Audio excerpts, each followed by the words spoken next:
गुरु प्यारी साध संगत जी, राधा स्वामी जी।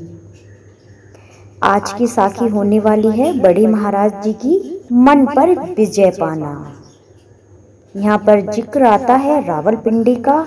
एक बंगाली बाबू बड़े दफ्तर में नौकरी करते थे। वह बहुत ही प्रेमी और अभ्यासी थे। एक बार जब बड़े महाराज जी ने उससे पूछा कि क्या आपका मन बस में आया, क्या मन अंदर शब्द के साथ जुड़ता है, वो इसी तरह से पूछ रहे थे, क्या आपका मन बस में आया?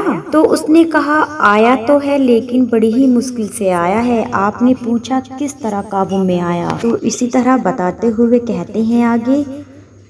उसने कहा, हुजूर जब मैं लौटता हूँ तो नहा धोकर भजन में बैठ जाता हूँ, भजन करता हूँ और जब तक अंदर से लज्जत नहीं आती तब तक मैं रोटी नहीं खाता और नौकर से कह देता हूँ कि तू मेरी रोटी पकाकर अपनी खा ले, मेरी रख कर सो जाना, मेरा इंतजार मत करना। कभी कभी रात के बैठे बैठे सुबह के 3 बज जाते हैं, तब कहीं जाकर बिगड़ा मन ठहरता है। जब मन अंदर ठहरता है तब लज्जत आती है, उसके बाद उठकर रोटी खाता हूँ, नहीं तो नहीं भी खाता। इसी तरह आगे बढ़ते हुए कहते हैं, हमें भी अपने मन को कुछ इसी तरह से काबू में करना पड़ेगा, नहीं तो हमारे विनाश का कारण बन सकता है यह हमारा मन। सत्संग में भी फरमाया जाता है कि मन से प्रेम पूर्वक काम लेना चाहिए। अगर हम इससे जोर जबरदस्ती करेंगे तो यह उल्टा रिएक्शन करेगा।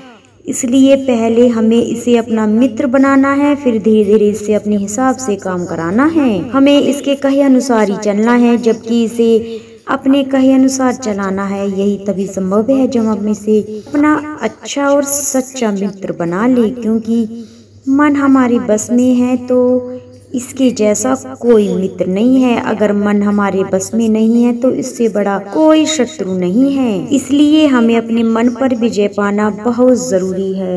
अगर हम मन के कहे चलेंगे तो यह हमें भक्ति नहीं करने देगा। सभी महात्मा यही कहते आए हैं कि अगर मन के कहे लगोगे तो यह हमें सीधा नरकों का भागी बना देगा। इसलिए करनी का पौधा लगाओ और उसमें प्रेम का पानी तथा भजन सिमरन का खाद डालो।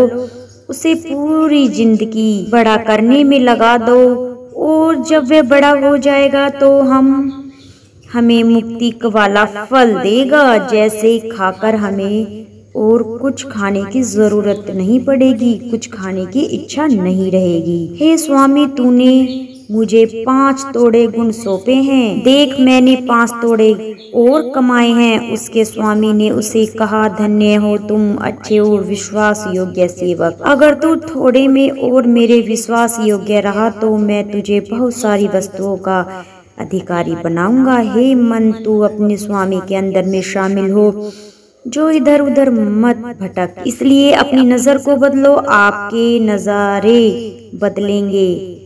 बस आप खुद को बदलो, आपको देख हजारों बदलेंगे। बस जुड़ जाओ सेवा सिमरन और सत्संग से, देखना आपकी किस्मत के फिर सितारे बदलेंगे। राधा स्वामी जी। अगर ये साखी आपको अच्छी लगी है तो चैनल को सब्सक्राइब जरूर कीजिएगा।